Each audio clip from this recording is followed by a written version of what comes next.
picked me up, we stayed over at Manila for the very day. My school is not in Manila to start with, so we slept over to continue the journey for the next day.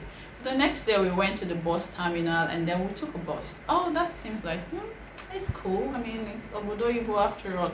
Abroad life, it should be like the bus was okay. And then from the airport, of course, to where we slept over, it was the taxi. Okay, that's cool too. So until we got to our destination, I think I was sleeping. So when we got there, the person had to wake me up. When I got up and stepped down from the bus, I was like, oh, what's going on here? Why am I saying keke na pepe?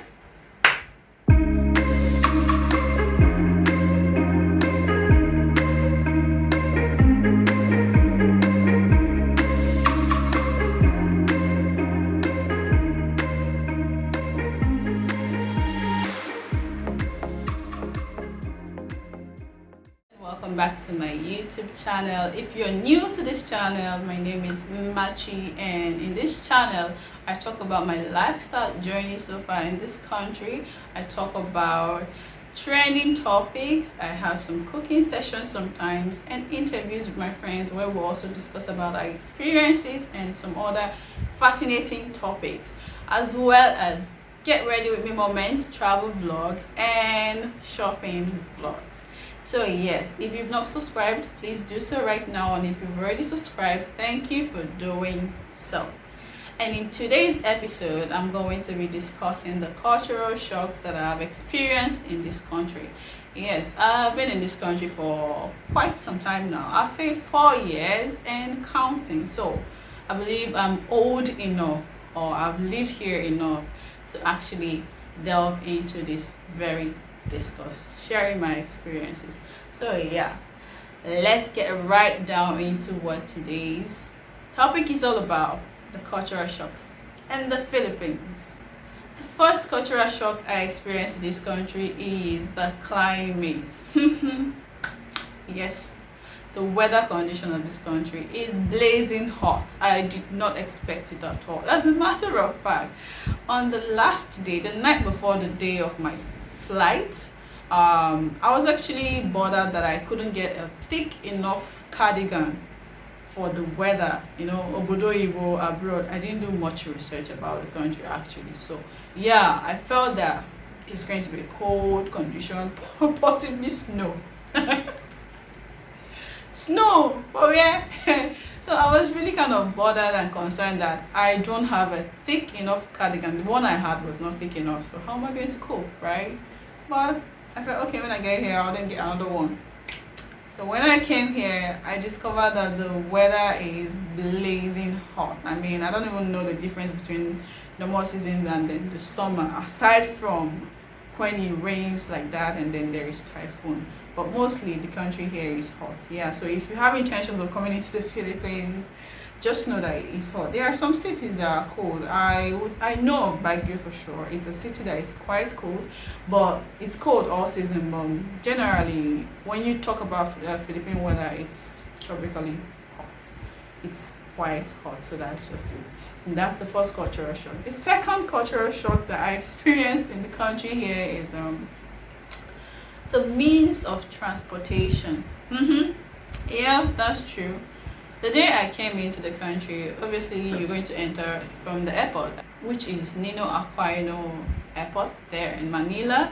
So when the person that picks me up, we stayed over at Manila for the very day. My school is not in Manila to start with, so we slept over to continue the journey for the next day.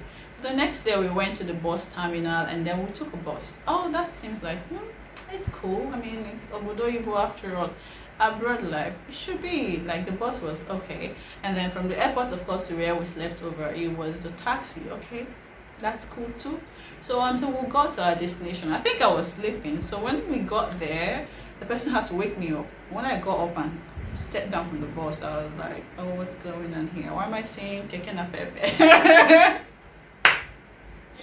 Yeah, you know, in Nigeria there's what we call keke na pepe. Like, is this 3-wheel, I don't know, let's call it tricycle. Yeah, a 3-wheel tricycle that has the driver at the front, and I think sometimes there is one space for passenger next to the driver, and then the back a seat for 2 or 3 more passengers. So yeah, there is something similar to that in the country here, and it's called a tricycle. So it's just a tricycle. I can't remember whether it has a name in the language here, but we commonly call it a tricycle. So the tricycle here is just like, you know, when you have a bike, but then attached to the side is a carriage that can contain at least 2 or 3 more persons inside. So that's just like typically the means of transportation you get, most especially if you live somewhere around the provinces. Yeah. And also there is what is called the jeepney. The jeepney is like a bus, but then other than entering by the sides where the normal doors to buses are located, you enter through the back where you typically should have the boots of the car, right? So you enter through the back, and inside the jeepney is like a stool, but a long stool, and then it's like right and left long stools that can contain at least 10 passengers on the right and then 10 passengers on the left, facing each other. When you sit on them, you're like facing each other because you're entering from the back, right? So you have the stool at the right, then the stool at the left. You sit facing each other. That's how a jeepney is. So that was very funny to me, and I found it hard to ride on a jeepney the first few times, but realizing how much money it saves you on transportation, I'm like, yeah. I started using them. So yeah, that's that. The means of transportation, it has to be the second one. And then the third one, random questions from strangers. It is very common in this country for a stranger to walk up to you, especially when you're a foreigner, and start asking you, why are you here? You know, like, why are you here? Where are you from? Do you have a boyfriend? Like that? Is your parents in the country? I mean, you would feel like that's weird because I don't know you from anywhere. Why are you asking me all those questions, right? That was how I felt at the beginning too. I felt like it was outrightly rude for anyone to just walk up to me and start asking me personal questions. But here, they don't see it like that. They want to get to know you. They want to make you feel comfortable and welcomed within them. So they get to like ask you those kind of questions. So it's very common.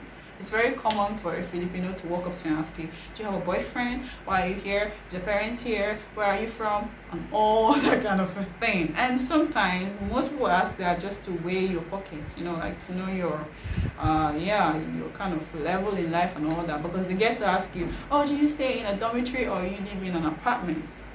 What does your father do? What does your mother do? Like that. I mean, like, it's crazy, right? So yeah, but it's very common to get those kind of questions here in the Philippines. The fourth one is the use of their left hand.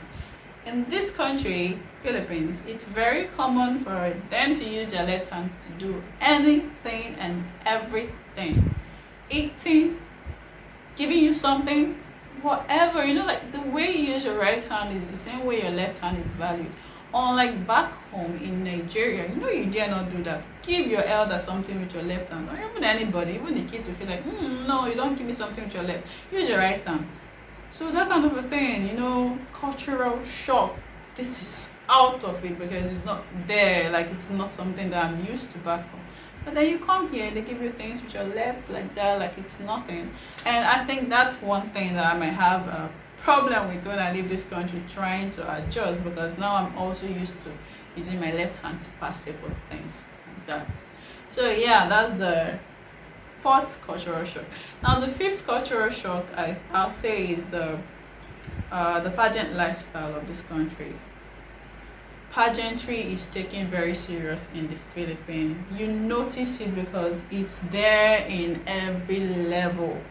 It's there in the barangay council, it's there in the kindergarten, the elementary, the high school, it's there in the college. Like, it's very much appreciated, and it is something that they take serious.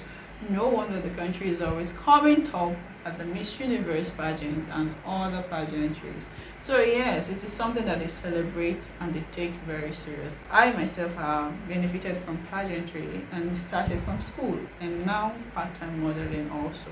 So yeah, in Philippines, pageantry is a rich rich celebration, and of course it generates a lot of income as well because it's there in the tourism industry. So pageantry, it's a very big deal. If you are coming into the country and you have you fancy modeling and all that, in Philippines you stand a chance to actually succeed if you take it up seriously.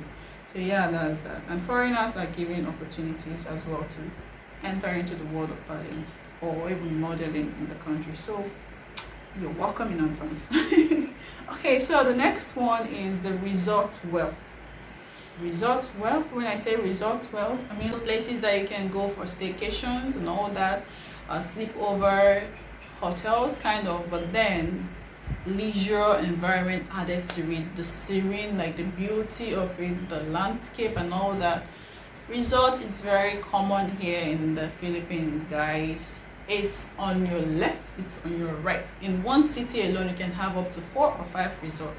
Maybe that's even less, that's even more, I mean to say. So yeah, and it's very affordable for you to enter the resorts and swim and take pictures, you know, things that you have to like specially prepare for before you get to experience like that. It's very common, it's very common here. And restaurant lifestyle, restaurants are everywhere in the Philippines. KFC, Jollibee, and Domino's, all of them, it's very common here, and everybody can have access to it. Everybody can afford to eat in mostly in restaurants. I mean, like, there is no disparities between the rich and the poor, because the rich and the poor can eat in restaurants in this Philippines. I've noticed that a lot. Like, everybody has equal access to restaurants. You can find a family that will go to a restaurant with their whole family members and then eat their lunch, eat their dinner tomorrow, next tomorrow, and all that. Like, it's just very much common here, you know. And you know, like, those are things that you prepare for on a Sunday to go out with your family for a treat like that back home. So that's another shocking thing, how common it is to just walk into a restaurant and all that. When I say restaurant, I'm not talking about buka, mama put. So yeah, get what I mean. Like Domino's, like KFC, like tantalizers back home in Nigeria. So yeah, it's very common here. And I'll say the next cultural shock I felt or I experienced is the cyber cafe. Okay, so let me take this back. Back then in my first year, I haven't known the environment on my left from my right, and I always want to go print out something or do a photocopy. And I asked my classmates then, yeah, where can I get the cyber cafe? They're always looking at me like, no, what's she saying? You know, like, what's cyber cafe? Cyber cafe here is called Xerox. I don't know how that name came about. I just cannot. But yeah, it's just Xerox. Like, I remember then in my first year, whenever I want to go photocopy or print out something, and I asked my classmates, yeah, can you tell me where I can go to photocopy my items, like a cyber cafe here? They're always looking at me like, what's this one saying now? So yeah, cyber cafe, they know cyber cafe here as Xerox. So if you want to print out or you want to photocopy anything and you say cyber cafe, let's believe that you have a longer time to actually find where you want to be, other than if you had just said Xerox. So Xerox, I found out that the sellers are never in a hurry to have you buy from them. Like, you know, like back home in Nigeria where everybody's dragging for customer, my customer, this, my customer, customer, you're welcome. So they don't send you. They don't. Like, you can actually, I think sometimes it's just, some people are not nice, but generally, you can go to a Filipino person's shop, right? And then he or she is selling to a particular customer that is taking time. And you're like, please, can I get this one? You say you go there. Like, just, it has, go there and buy. Like that. Or, you know, like you want to buy a list of items and maybe he has 1 or 2, and then if it's back home, just giving an instance, back home in Nigeria, the person's gonna, oh, can I see your list, or can you tell me what you want to buy so that I will check if I have it before you can go to other places. And they will check to see if they have some of the items in your list, and then possibly you go to other place and buy, right? It's just gonna be like, it's okay, you go there. Or they can even call the person for you. So that's just how relaxed that lifestyle is when it comes to marketing. Of course, they can call you like, hey, you want to buy from me and all that, but they don't drag it. They don't drag it at all. So that's just another thing about the culture shock that I felt here. Yeah, foreigners are rich. There is this common assumption that once you're a foreigner, you are swimming in money. I mean, you took an airplane to come here, so definitely your family has to be rich, right? I'm telling you. So there is this common notion that foreigners are rich, which sometimes can be hindering because, for example, a place distance that you're supposed to pay a certain amount of peso to get to, they'll double the price for you. Because what? Foreigners are rich. So that's just that about it. So okay, the next one is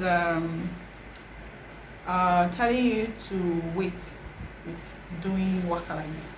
You know what this means in Nigeria? Like your father, shege, waka, that kind of a thing. But here, it's just like, it was hard for me to kind of get used to. It was part of the things that I found difficult to get used to in class when I'm asking my classmates, like in laboratory or lecture time, I'm like, please, can I get this from me? Like, wait, on your face, you know?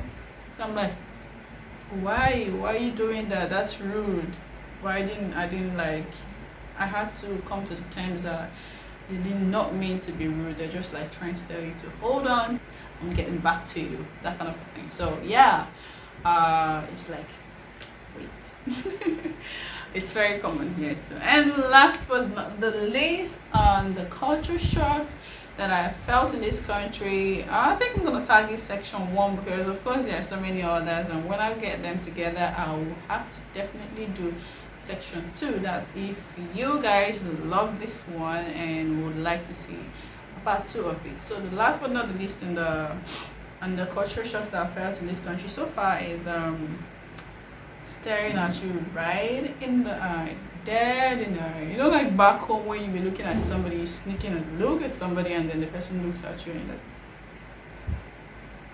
you know, because they've caught you right. You're looking at somebody and then they look back at you, you look away. That's common, back. Not here. Not here. If somebody's looking at you here and you're walking on the road, you better watch where you're going. If not careful, you miss your step. Because even if you look back at them, they will not look away. You're looking at them and then they will touch their neighbor, point at you. They will join and be looking at you eyeball to eyeball while smiling sometimes. So like, it's crazy because that's, you know, cultural seems rude, but here it's nothing. As a matter of fact, you look back at them, you start hearing them say, oh, sexy man, and all that kind of a thing. Yeah, so that's just the way it is here. So far it's been fun, and there are other crazy cultural shocks. So like I said earlier, if you love this video and you want me to do a part 2 of this cultural shock, just let me know right down in the comment section and I'll get right onto it. And I think that will be the end of today's episode of Cultural Shock in the Philippines. So if you've not subscribed to my channel, so please do so now and click on the notification bell down below so you get all my updates whenever it's out there. And thank you for those ones that have subscribed. Please stay tuned in my channel, and thank you for watching today. Do have a wonderful day, a wonderful time, night rest wherever you are at this point.